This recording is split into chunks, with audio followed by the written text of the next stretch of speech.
Check, check, check, check.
Hi, everyone. Hello. Hello, hello, hello, hello. Hi, everyone. Welcome. Thank you for coming out today. My name is Megan Brooks. I am on the clinical outreach team here at Guardian for Immersion. And I really appreciate when everyone comes out in support of an incredible cause. And if anyone is just joining us for the first time and has not been to our facility, I would love to show you around. This is actually our PHP and IOP building. So patients are getting well in their lower levels of care here at this building. Our detox and residential, a beautiful facility in Boynton Beach, is located off of Gateway. So I'd be happy to show you around if anyone has not seen it. So as we know why we're gathered here today, we are going to be listening to an incredible talk and a book signing event hosted by Miss Keisha Scott. Keisha is a co-founder here of Guardian and also author and podcast host of Cake for Dinner. So she does a wonderful job. If you guys have heard her podcast, you know that it's funny, it's heartfelt, it's to the point, and it's very, very raw, which is what we love about Keisha. So without further ado, I will give you Mrs. Keisha Scott.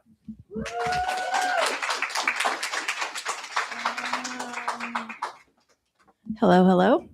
So she already introduced me, but I'll do it again just because I enjoy this. My name is Keisha Scott. I'm the co-founder of Guardian. I also, as she mentioned, I have my own podcast called Cake for Dinner. If you all want to pull out your phones, go to YouTube and subscribe. That wasn't a joke. You're welcome to. I do a mom podcast. I'm getting ready to launch Cake for Dinner Dad Edition because we are hearing that people want to hear from the men. So that'll be interesting. Also, just so I can completely plug myself, I'm also having a Mother's Day event on May 7th. If you're interested in that, please reach out. The whole goal here is to really lead with authenticity as women. The idea is to pay that forward to younger women so they don't have such a hard time and realize that they can sort of let their hair down and be themselves. So, but today we are lucky enough to have a special guest.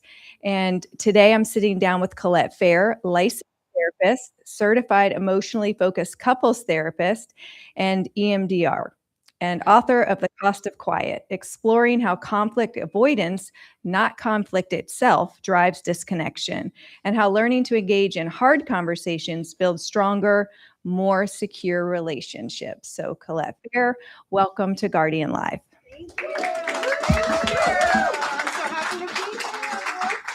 Now we've got to try to get us on here gracefully without wiping out. Okay, well, not too bad. Did you just see Madonna in her concert like come up from the knee? Yes, Coachella, right? I mean, if we can't do this, we're in trouble. Now, is this on, Keisha? Okay, there we go. Green light. All right. I am not tech savvy. Neither am I. Okay. So before we get into the clinical work, because a large part of our audience are clinicians, I think we'd all like to know what led you either personally or professionally to write the book. Yeah, it was both actually, but definitely informed by my personal story. I got married really young, I mean, at least by my standards, to someone I dated all through college. And I'd had a kind of tumultuous upbringing in the sense that my parents argued a lot before they got divorced. And I can remember specifically being a kid, lying in bed at night with a stomach ache, listening to them fight. They hate when I talk about this. They're great people. I love you, Mom and Dad. But this was the reality of my early childhood. And I can remember thinking specifically, one day I'll have the perfect marriage and we'll never argue. Now, that wasn't the flex that I thought it was going to be, because arguing is part of a healthy relationship, but I didn't know that then. So when I married this guy from college, we had kind of the American dream relationship. And from the outside looking in, it seemed perfect, but something was always missing. And I couldn't name it then. I didn't know anything about attachment science or anything. I hadn't become a therapist. But looking back, of course, it was emotional connection. And the few times that I did try to directly or indirectly say something, I didn't get a good response. So I did what a lot of us women do in particular. I was a people pleaser. And I had what I call good girl-itis, right? I just tried to not need or want anything, especially when it came to connection. And of course, that doesn't work. So I ended up really steeped in resentment, and the distance and disconnection between us grew. I quiet quit the relationship. I stopped bringing up anything conflictual, but I also stopped bringing my energy and my effort and my aliveness to the relationship. And we ended up divorced. But that experience, and actually, since a lot of you guys are clinicians, we went to a terrible marriage counselor. I do not feel bad saying this. This person should not be licensed. And, that was another thing that I didn't know what I didn't know, but I could feel something was really off in the room. Some of the things were even borderline unethical. And certainly now as a clinician looking back, I'm like, wow, at best, the person was operating outside of her scope. And the process did more harm than good. And we ended up divorced. I'm not blaming that, of course, on the therapist, but that planted a seed that this work is really important. There are a lot of marriages and relationships that can be saved. There are some that need to end, and those should end in as peaceful and amicable, healthy of a way as possible. And that's what made me go back to grad school to become a therapist. And then, of course, I'd see the same pattern that I experienced over and over again. And that's why I wrote the book. Well, we are so glad that you did so. You brought up an interesting topic, and I've never told you this before, but I actually grew up in a house where my parents never argued. I actually never, ever, ever saw them argue. So when I got married and argued, I thought it was immediately a failure and something was very wrong, So I think it can go both ways. Not being able to argue or have conflict in a healthy way is really what you're sort of getting at. Exactly. We don't want to be screaming and yelling, that's for sure. But I thought no argument was the answer, and that having an argument meant something was really wrong. Yeah. So from an attachment lens, how do you see conflict avoidance as protective versus maladaptive, and where does that shift? Yeah, so it is protective. I mean, first of all, it is wired in us naturally. We have kind of this paradoxical thing where we are wired for connection, but also to seek safety. And so sometimes those two drives can bump up against each other because we want to be heard, we want to express ourselves, and we want to feel connected. But then we fear the consequences of speaking up naturally, right? That it will somehow jeopardize the relationship, and particularly when we don't know how to navigate conflict in a healthy way, which is really the mission of this book, to make this very actionable and doable for everyone, then we're really scared.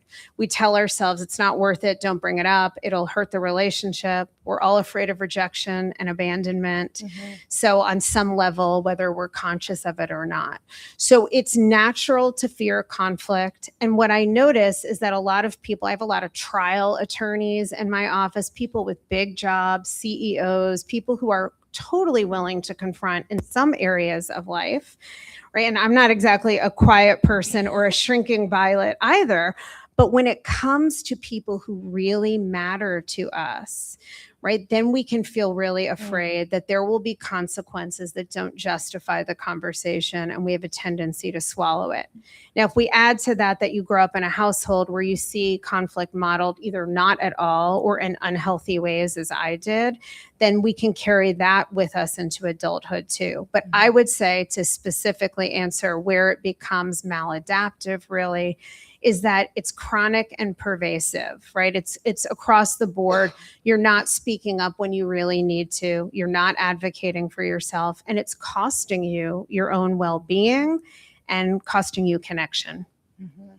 I'm actually glad you brought that up, because I do think the title could lend itself to someone maybe thinking, that you're talking about a meek woman. I mean, I myself, I don't think anyone would consider me meek, but in a relationship that's important to me, I'm not as bold as I would be at work, let's say, or maybe in a female relationship. I'm glad you brought this up. And I'll tell you guys, my publisher, we had a big war because they wanted to change the title. They didn't come up with anything else good, but I'd had this title incubating in me since I started writing the book.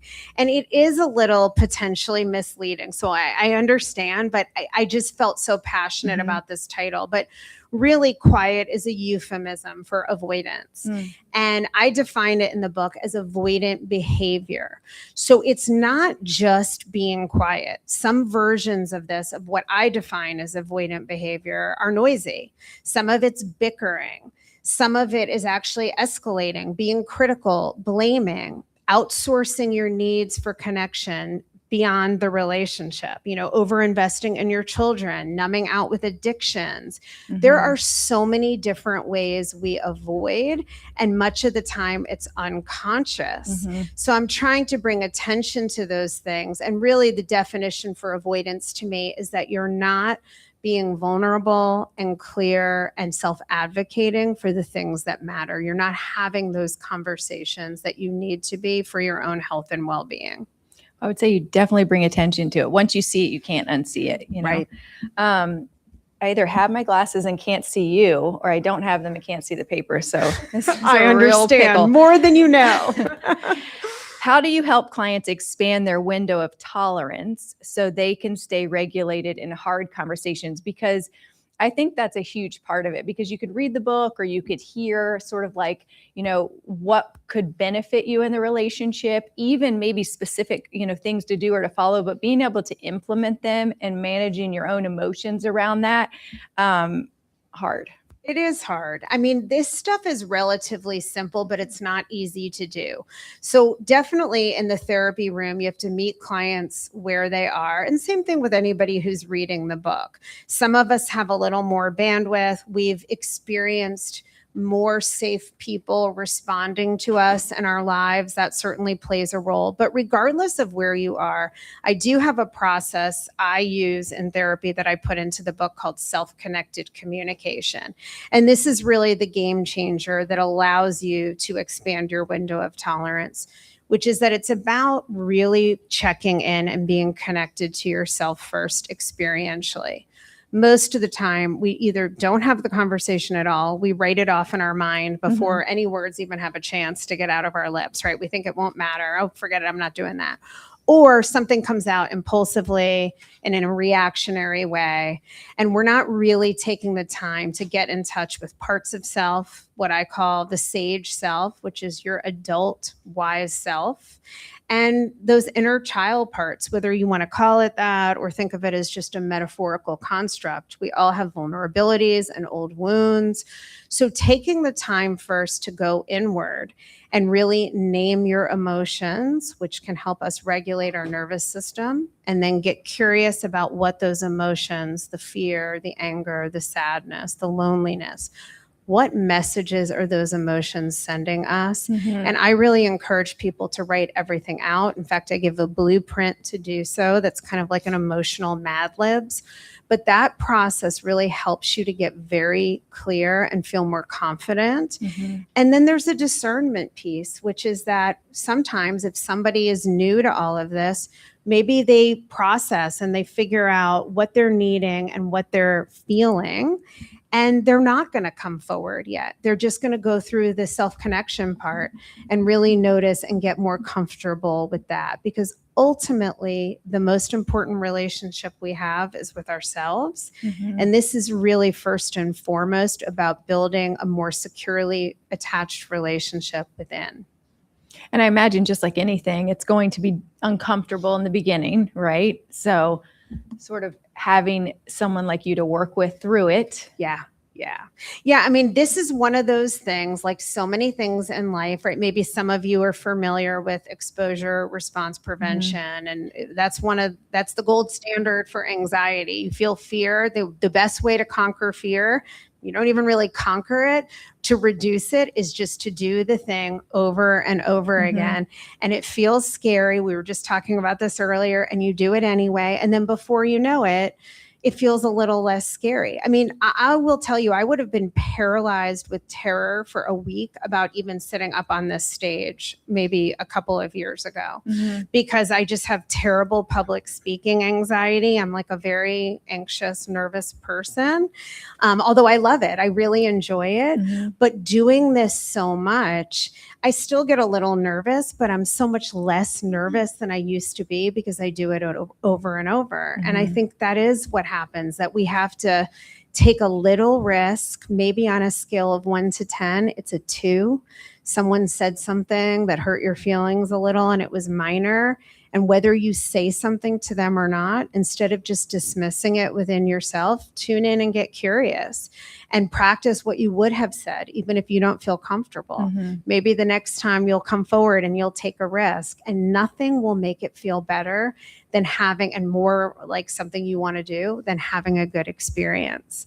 When people respond well to us, we almost always predict that they won't. And if you really go through this method where you're clear and you're vulnerable and you're kind, which is a part of assertiveness that gets left out often, and that's important, oftentimes people respond to your vulnerability naturally.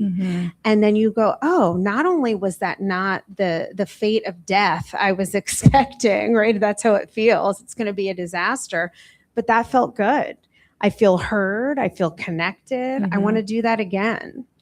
One of the things I really like in the book is it gets really specific, because I think where someone could maybe go wrong is deciding that they're going to talk, they're no longer going to be quiet, but sort of coming to the discussion with all this energy, like a story. Like it isn't about you didn't load the dishwasher. It's about the fact that you haven't shown up for me last year and the year before. And I mean, I'm asking for a friend, obviously, but like, so how do you engage in a conversation about the thing? Yeah. Because that's a lot of what you recommend in the book. Yep, that's it. Exactly. So I have a case study in there. I talk about Paul and Veronica, this couple who one day in my office, they're arguing about, he's booked this beautiful weekend at the beach over in Sarasota. And this thing that's supposed to celebrate their anniversary has turned into a huge fight that feels almost relationship ending, because she has a story in her mind. And the stories are really important for all therapeutic work, of course, but particularly with couples. I call it the negative partner story, right? Our minds are meaning-making machines, so they're going to do that, especially when we're feeling emotion. And she is just sure that he is trying to manipulate her into buying a house at the beach because he wants to retire there. And she does not want to sell their home they've had for decades and decades and raised their multiple children in. Now, in his mind, his story is that she's stubborn and doesn't care about his needs and can't even accept a genuine gift, even when he tees it up with perfection. And so the problem is they're stuck in the surface of that, right? You're stubborn, you're manipulating me, projecting their stories. And actually, when we go deeper, and I do give a process for this, we can uncover the deeper wounds and the longings and the needs. There are often these attachment needs underneath all of these things. In this case, it goes way back. She had an emotional affair years ago that was never fully resolved or talked about. And that's part of what's built up for him. And for her, it goes way beyond this potential move that genuinely wasn't even a part of why he booked this beach You're sure? weekend. I really do believe him. I really do believe him. And I believe we created the safety where if that had been the case, he would have been willing to admit that once we were having the conversation in a good way. But she grew up with a mother who had a lot of mental health issues and a lot of addiction issues. And her mom's life was very unstable when she was young, and they were constantly running out of money and moving. So she has like relocation trauma that's been unprocessed, and they've never worked through their emotional affair.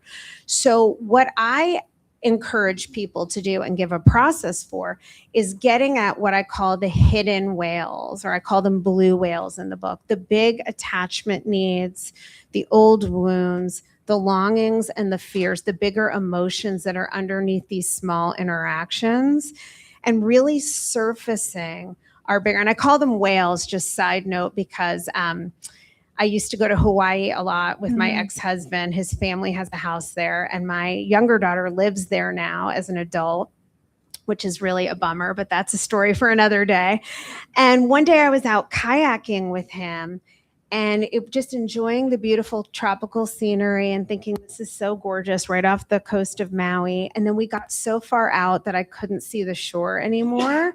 And it got a little scary to not see land. And I looked down and the Pacific had been this turquoise color and now it was like black and the waves were kind of big. And I realized, oh my God, yesterday we were on a whale watch right here and these giant humpback whales were coming out of the water breaching. And I realized that giant whale was underneath me at that very moment while I'm on this piece of like fluorescent dental floss for a kayak. And I was like, I want to get out of here now. I just totally panicked. So it made me think of this metaphor that most of the time we're stuck at the surface with the secondary emotion of anger or frustration or irritation or annoyance. But there's so much more that's often unconscious underneath. And if we can get curious inside and surface that and really name that, you know, I feel afraid that you're going to force me to move when I'm not ready to move, just to pull from Veronica for a moment.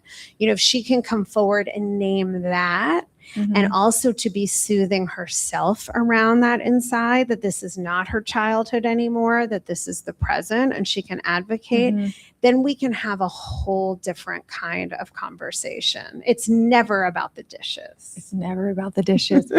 I didn't write this down. I'm going rogue, but yeah, go rogue. So it seems like you might not know you're in this pickle until you're really in it, right? Yeah. Is there a time when you're sort of too far down the road?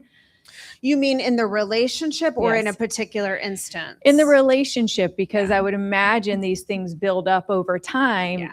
If somebody is seeking therapy or reading your book, they're in it, right? So Yes. is it much harder to get out of? Yeah, I mean, the longer it goes on, it can be harder to get out of. There's a thing in emotionally focused couples therapy, which is the type of therapy I practice, called a burned out pursuer.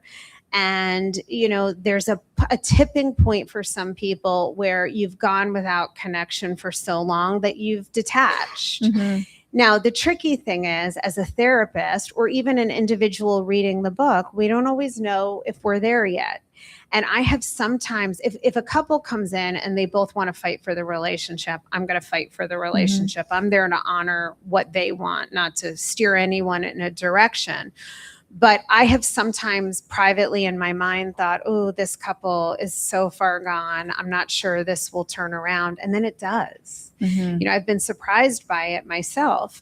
And I think that if we're doing this thing where we're willing to get in touch with ourselves and be curious and really do work inside and be with all those parts of ourselves, offering ourselves validation and compassion, and we start coming forward differently, sometimes connection will start to come back or maybe emerge for the first time. And one of the major reasons I'm such a proponent of everybody doing this work is that if you're really doing your part on your side of the street to be connected to self, and you're really clear and tactful and direct, and we stick to one issue at a time, which when things have built up, it can be challenging not to open Pandora's box, right? It's human nature too. Right now I'm upset and I'm going to tell you the 10,000 things going back to 10 years ago. I mean, I've done it a million times myself.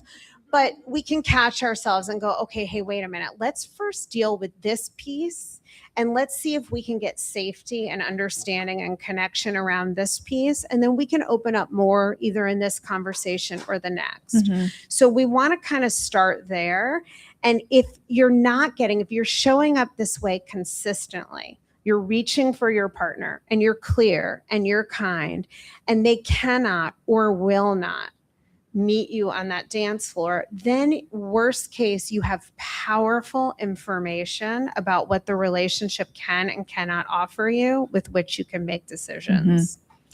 I had that in my first marriage. I was not met on the dance floor. Me neither. Me neither. But you know what comes out of that is a different you. Yes. from doing the work. So I think either way, it's a win-win. Yes. You talk about quiet quitting. I want to make sure we get to that. Quiet quitting relationships. How do those small avoidant behaviors build into full disengagement over time? Yeah. So really, when I look back, I quiet quit my marriage, and the research on quiet quitting, which you guys probably know of from the workforce, is that as much as 50% of people at work are quiet quitting. They're there, but they're not really there. And as a couples therapist, I would tell you it's probably more in our personal relationships. Right. And I don't say this to depress us, rather to bring That's attention to it. Well, we're going to every one of us is going to leave this room today and change it, right? And this is because oftentimes we don't get divorced. We feel trapped. Some people really are trapped financially. Sometimes it's perceived financial trapping, or emotional. It's children, or back to good girl-itis. We're conditioned, and it's not just women, it can be men too, that it isn't okay to choose ourselves over a relationship, even if the relationship is really unhealthy. So nobody wakes up one morning and says, oh my gosh, I think I'll just check out and sabotage everything. Yeah. It happens unconsciously. And that's why I want to bring attention to this. And it doesn't usually happen with big crises. We don't quit our job or get divorced because something big happens. Even infidelity, I just think that's a big misconception. It really starts with the slow, little tiny quiet moments that we don't express ourselves in a healthy way. We swallow it and we say, you know what, it's not worth it. It won't go anywhere. And before you know it, all of that has stacked up inside. There's distance, there's resentment, and there's disconnection. And that's what really damages relationships and costs us our relationship with ourselves. I'm thinking I need to learn to be a little quiet. My husband chews, and I'm like, yeah, well, I don't like that either. Misophonia. Yes. I really have that. It's a real thing. So this is a good one. I try to think of questions that people reading the book or sort of in this space would really want to know. How do you work with couples where one partner avoids and the other pursues? Because even if they come in together, there's usually a leader, right? So how does that work? I mean, this is the most common dynamic. These people find each other, right? I have some version of this in my marriage too. One is a pursuer. And a lot of times I think this gets linked with anxious attachment and avoidant attachment, but it doesn't necessarily always fall along those lines, in my opinion. I think it's more important to look at it as the behaviors and the way people learn to cope. Some people, and I personally think some of this can even be personality wired just from birth, not just what happened to you, but that's my own therapeutic lens. And I believe a lot is nature, and then of course nurture too. So some people are going to feel better removing themselves from conflict. I'll hear a lot in therapy the exact same thing from the people who tend to withdraw. And I know some people in this room, these will sound familiar to you guys too, right? Well, I'm afraid of saying the wrong thing. It takes me time to process what I'm feeling. So I don't want to say anything until I'm sure of what to say. So there's usually one person who wants to get away from the conflict. And oftentimes what they don't realize yet is that they're internally flooded. They're overwhelmed. They may not even be capable yet of communicating because of their lack of nervous system regulation. On the other side, the pursuer is anxious about resolving it right away and it's often a woman, but not always. But she may be feeling flooded by the fact that there's a problem in the relationship. I'm like this, even in a secure relationship. If something's wrong with my husband and I don't really feel good until it's resolved. So the way we work with this is, first of all, to acknowledge that this is very normal. It's typical. One person feels better by resolving right away. One person feels better by taking space. And I usually implement some kind of couples timeout policy. I address that in the book. Most couples therapists advocate for some version of this, but where we make it really explicit. So we contract in advance that, when we hit this place where you want to remove yourself and I want to engage, both of us are not regulated. We're not going to hear each other. We're only going to get into reactivity that further damages the relationship. We'll never even talk about the issue anyway. So let's just take a break, and to have even a pre-agreed upon amount of time, because the withdrawer doesn't usually like to come back. And that can, or often, not always, that can be very distressing for the person who wants to resolve. So if I know that you're going to come back in an hour, and even if you're not ready to talk about it, you'll come back to say, hey, I'm back, I'm checking in. That creates safety and predictability. And then it's fine for you to say, you know, I need more time. Can we revisit this tomorrow? But we want to start to get away from just not saying anything about what we're doing and talking about the pattern, naming things very explicitly, and honoring both people's nervous systems, that they will have different needs in those moments. Right.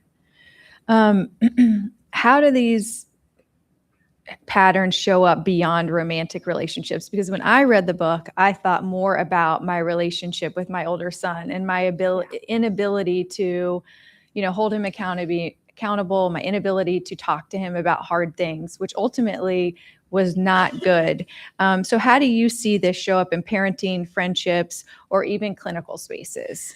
Yeah, it's the same thing with all of our relationships, really. I only focused on the romantic context in the book because the majority of the work I do is with couples, but same rules apply. And in fact, I was sharing before we got started that I just bumped up against this in my own life with my friend, a high school friend around my book launch, who responded to me in a way that really hurt my feelings, just wasn't supportive.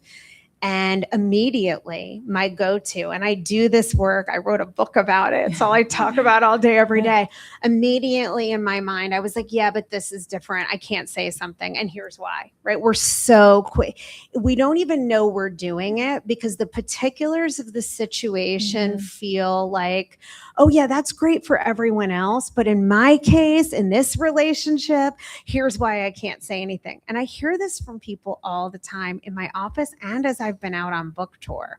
So I caught myself because most of the time what it is that natural discomfort, that natural wired in fear. I call it the siren song of avoidance, right? Our minds will tell us it's not going to go well. It won't be received.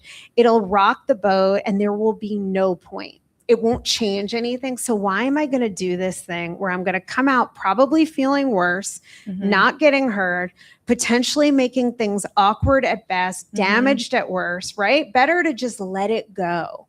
And I hear this constantly. So I had to challenge myself, and I have a phone appointment with this friend. She doesn't know it, but for next week. And I dread it. I mean, I'm not going to lie. I dread it because it will be very uncomfortable for me. I feel very rejected by her. So to go and be vulnerable when I already feel rejected is really, really hard. But what I'm clear on, that is the point of this book, and what I want you all to really hopefully take away, is that whether she responds well or not, I am doing this for me.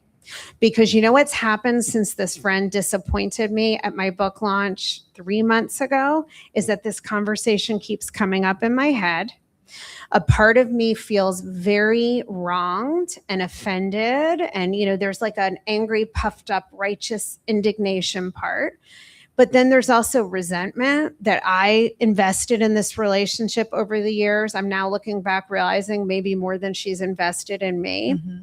And if I don't express this in a way that is clear and vulnerable, I'm not going to come forward blaming, accusing, focusing on her, or projecting my story. I honestly don't know why she did it, other than I think she just doesn't really care, but who knows?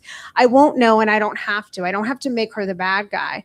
But I can come forward and say, you know, the way you responded to my text, I mean, there's a couple of very specific things really hurt my feelings. I was surprised. I was offended. And I'm coming forward to you in the hopes that you'll be able to hear how it made me feel inside. And if she can't, that will be disappointing. But I am not a little girl anymore. anymore. I am my adult self, and I can handle that better than our body tells us we can. It feels like we're marching toward our death in these conversations, right? The thought of not being heard or being rejected, it really is scary.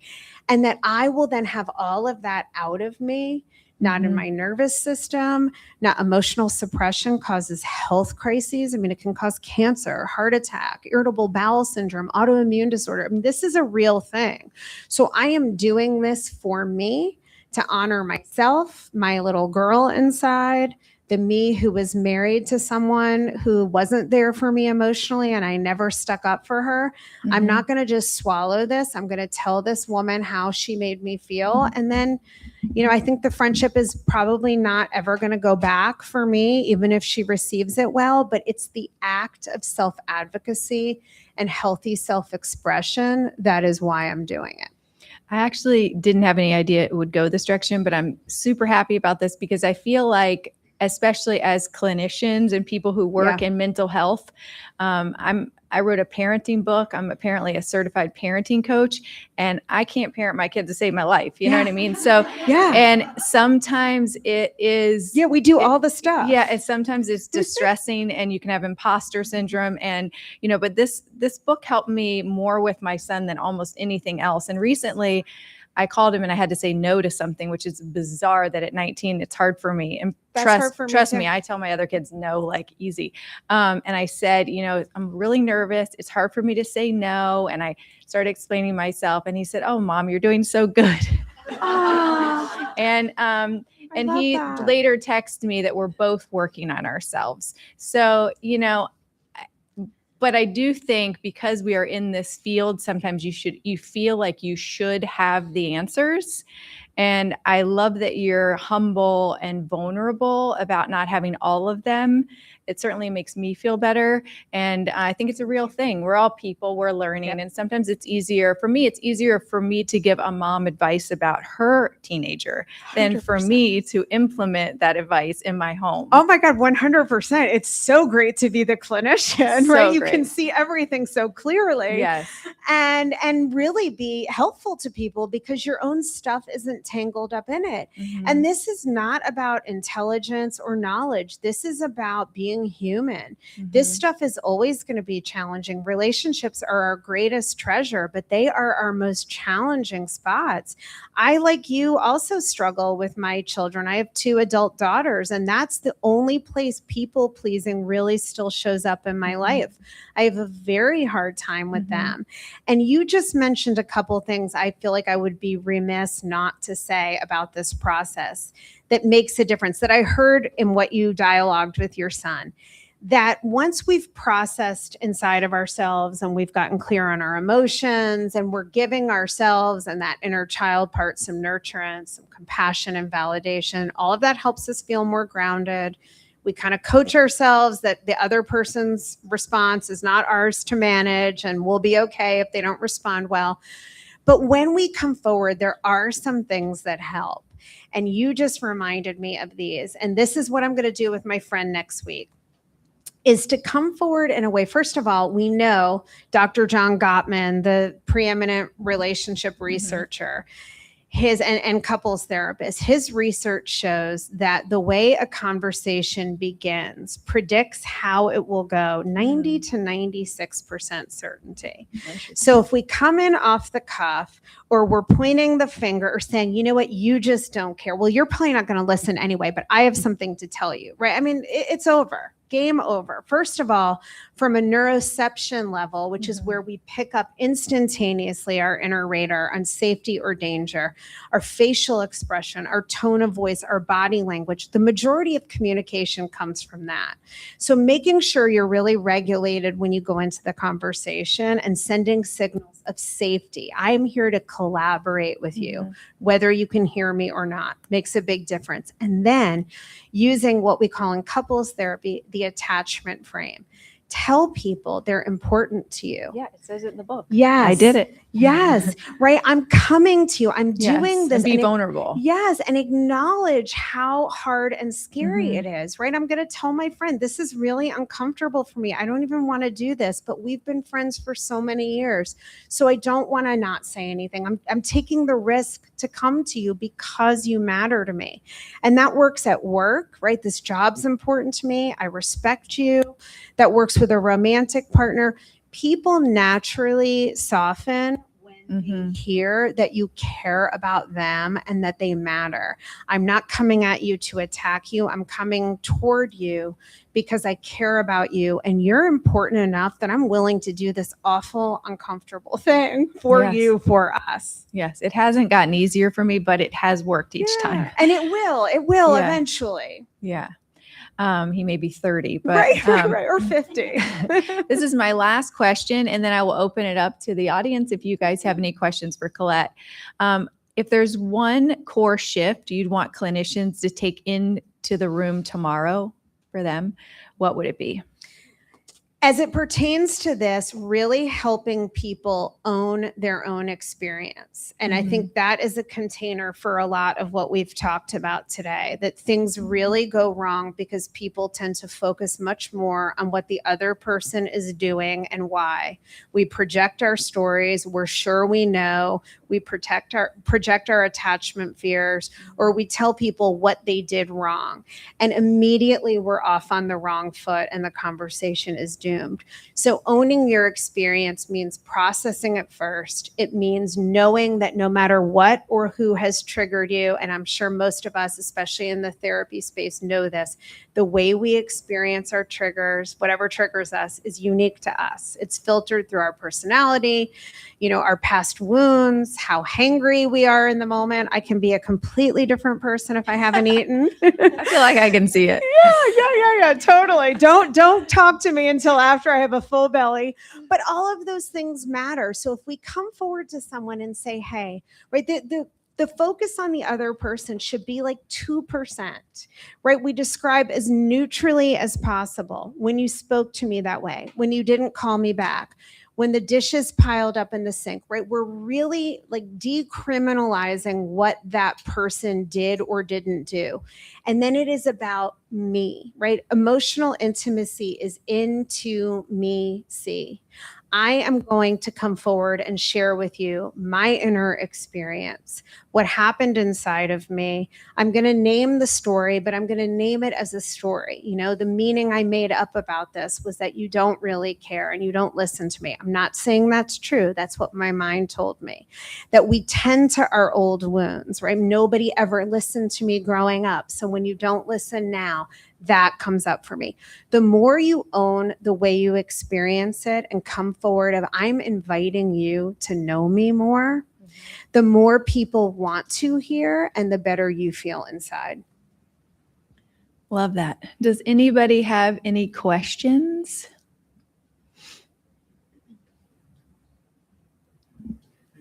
I always struggle. By the way, I'm going to get your mic on. I loved what you had to say. Thank you. Thank you. I loved what you had to say. I learned a lot. This was great. One of the things I have struggled with is deciding, is it a legitimate feeling or is it an excuse for weakness? And I had an early childhood trauma, so many of us do. It was nobody's fault, just bad place, bad timing. And I categorize that as just, it's an excuse for weakness for so many years. Until finally I could see that when this thing happened when I was 2 years old, that it did affect my life. And then once I could see it, I could almost whiteboard it, how it happened, the wiring in my brain, how it built, the whole thing. It all makes sense to me. And then I was able to deal with it. So Thank you so much for Yeah. sharing that. So many people would relate to what you do, and probably some of you guys are relating to it. I know I do. I think we tell ourselves stories about ourselves, right? That can invalidate our own emotions sometimes. And it can be hard to rewrite those narratives, but ultimately so freeing when we realize that all emotions are valid. Now, what we do with them, right, it's incumbent upon us to handle them responsibly, but what we experience inside is there for a reason. I also want to make a quick plug for men's emotions. Yes. Because I listen to a lot of things, and I listen to a lot of female therapists, and I listen to my wife a lot, and and I don't want to take anything away from anyone, but men have a lot of those feelings too. Absolutely. And I'm glad you brought that up, because actually I do talk about this a lot. And even in the book, I write that I wrote the book for women because I'm a woman and I was seeing this people pleasing thing. But as a couples therapist and doing a type of couples therapy that is so gentle and attachment based and really gives people permission to open up, men have all the same emotional needs. They're tender. They want love. They are loving. I think society has done men a tremendous disservice, that just like we have good girl-itis, men have for too long been taught that strong and silent is the ideal, and to disconnect and compartmentalize. And I think it is so important to make it safe for men to come forward and be vulnerable. And there's such beauty in that. Thank you so much. Thank you. Anybody else have a question?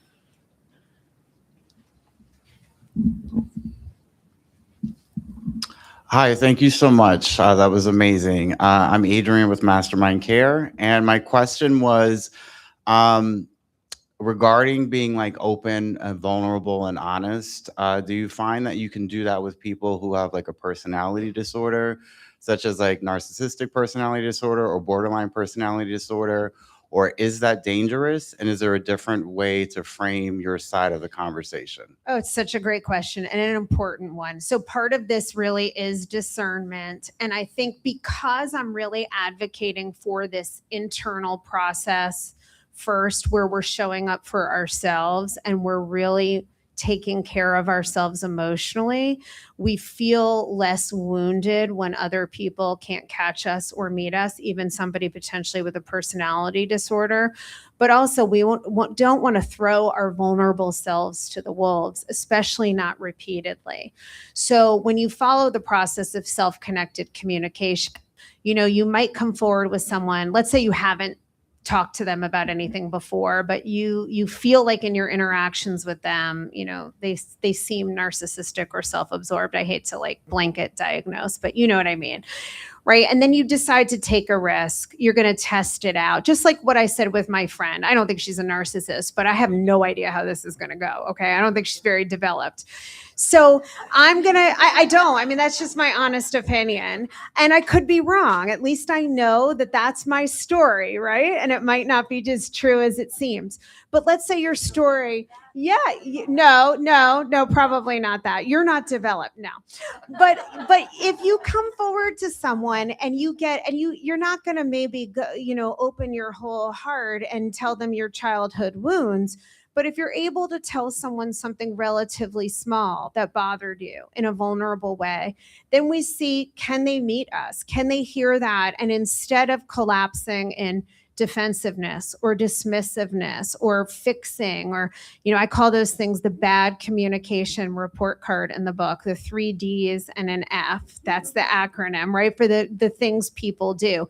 It's about their ego. You're telling me I did something wrong, even when you say it gently. I mean, I have someone very close to me that no matter what I say, if it presses on her ego, it's going to become all about that. So then I am going to know by doing this process what I can and cannot do safely with that person, and make decisions about how close I'll be to them, how much I will divulge.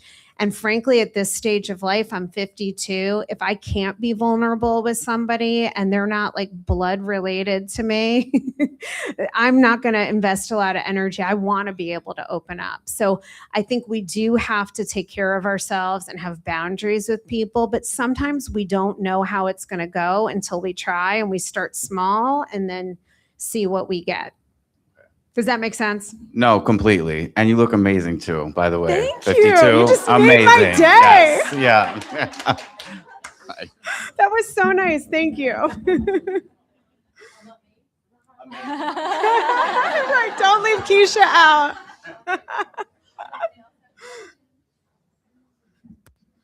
Yes, ask one. So my question is it's more about what you've learned about yourself after you finished writing the book. Was there anything that you learned about yourself and anything that maybe helped you change or approach your marriage differently after you had finished? Thank you. What a great question. So I think I have been very committed to this process in my marriage. And I still have challenges in my marriage where there are a lot of times I feel like my husband really can't hear me.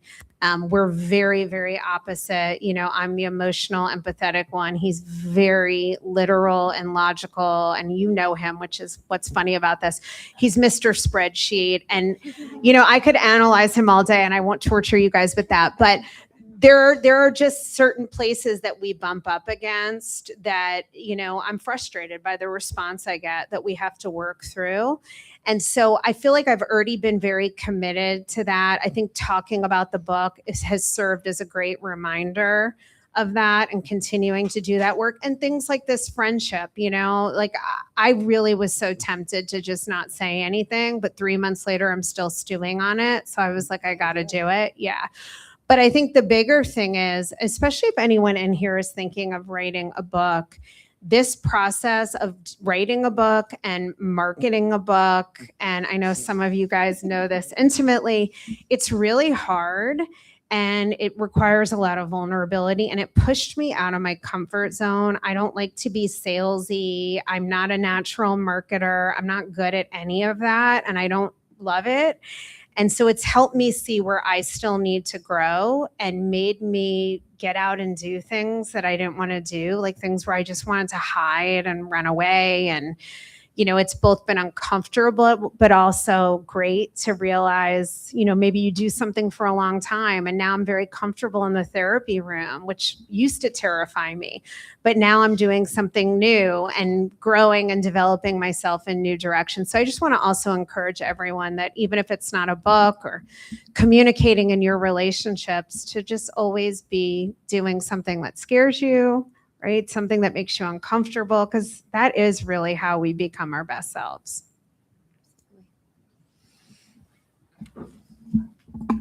Anybody else? No? Oh, Ooh, that's how exciting. How exciting. high tech.